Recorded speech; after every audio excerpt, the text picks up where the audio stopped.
Out of loyalty to the gang, he even served 25 years in prison for the boss. But when he finally got out, the boss showed him not an ounce of gratitude. The boss's son had even taken over his position as second in command. Dwight was deeply dissatisfied with the situation. The boss could see how hurt he was, so he sent Dwight to Tulsa to develop things there. But Tulsa was a remote, backwater town. It was clear the gang was trying to exile him. Dwight felt completely disillusioned with the gang. The loyalty he had maintained for 25 years now seemed utterly worthless. You remember my wife, Marie?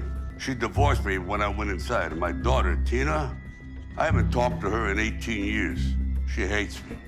After everything I've done for this family, your family, there's nothing left for me! Hey!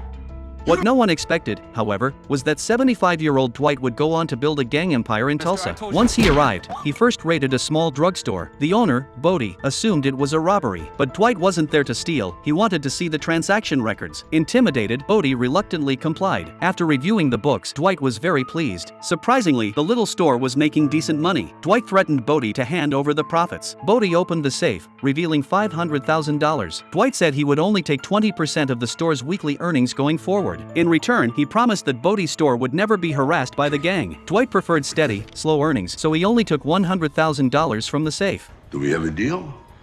Do I have a choice?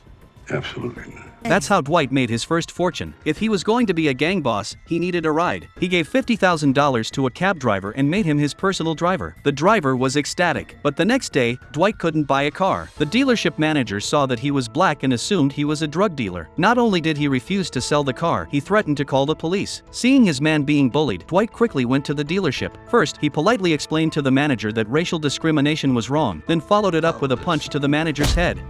You gotta sell my friend over here, the Black Navigator, for $50,000 cash. Dwight eventually bought a Lincoln at half price. After that, he and his driver returned to the drugstore. After all, if you take money, you have responsibilities. He installed security cameras in the store so he could keep an eye on things. That night, Dwight went to a bar. After helping a woman who was being harassed, he successfully ended up at a hotel with her. The next morning, both had a great time. But when the woman found out he was 75, she left the hotel without looking back. Later, back at her job at the police station, she saw news about a famous gang figure being released from prison, and only then realized that the man she had been with the night before was Dwight. Meanwhile, Dwight looked out at the city skyline. He knew his new empire was just getting started.